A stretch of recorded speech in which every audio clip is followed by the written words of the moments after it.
Roots of Rhythm, a journey into the heart of soul music. As the clock nears midnight, the soft glow from an old jukebox lights up a dusty corner of Eddie's bar.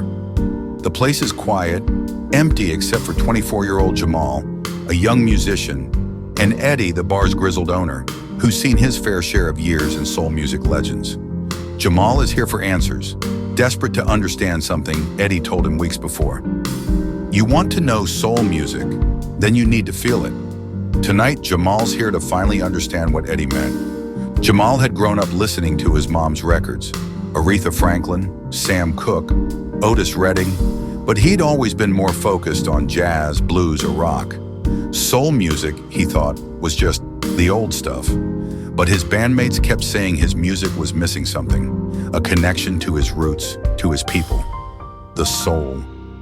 Eddie leans over the jukebox, dusting it off as he searches for a song.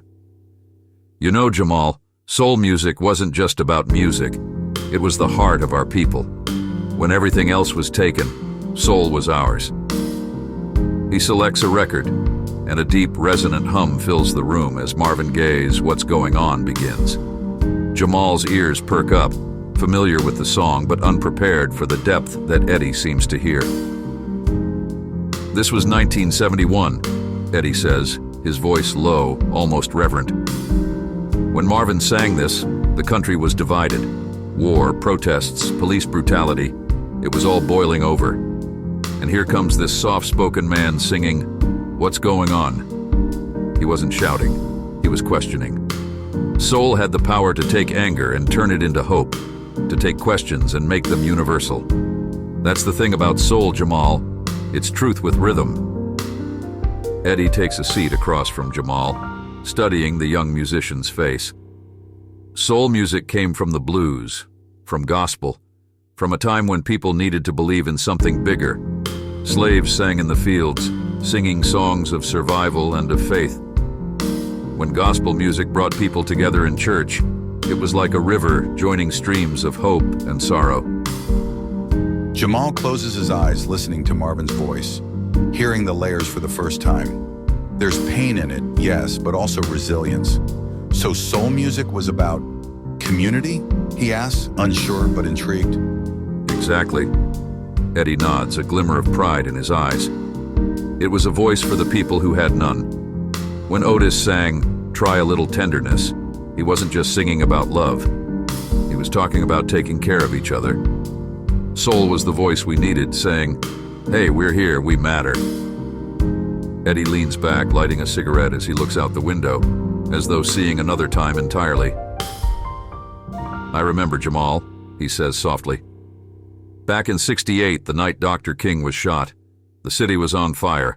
Anger, pain, confusion. And yet people gathered in little joints just like this one. They played Sam Cooke's "A Change Is Gonna Come" over and over. That song wasn't just a song anymore. It was a prayer, a promise that someday things would be different. It was soul music that kept us together, kept us believing. Jamal nods, feeling his own pulse quicken. The weight of these stories, of Eddie's memories, seems to press on him. He realizes soul music was a kind of language, one his ancestors spoke fluently, one he'd been too busy to learn. Eddie flips to another record, and the powerful opening of Aretha Franklin's "Respect" blares from the speakers. "The Queen," Eddie says, his voice rising with energy. "You think she was just talking about love? No, son. She was demanding respect from everyone, men, women, black, white. It was an anthem. Suddenly, the whole world wanted respect, and she gave people the courage to ask for it." They sit in silence for a few moments, both of them caught in Aretha's soaring voice. Jamal thinks about his own music and how he's always felt something was missing. He realizes now it's the soul of it all, the connection to his history, to those stories of resilience and defiance Eddie has been sharing.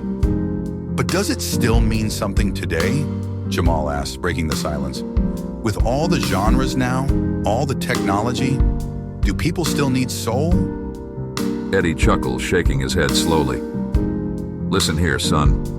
Soul music never left. It just moved. You hear it in hip-hop and R&B. You even hear it in the pop songs when they've got that fire. As long as people feel deeply and need to express that, soul's never going away. It's about feeling. People always need that. Jamal looks down at his hands, calloused from years of guitar playing, feeling an excitement he hadn't known he was missing.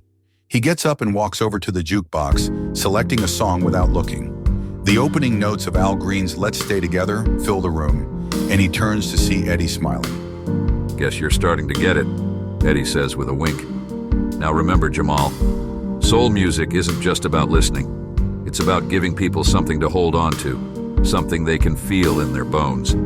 You've got to put your truth into it. No holding back. Jamal nods, the power of the songs, of Eddie's memories, filling him with inspiration.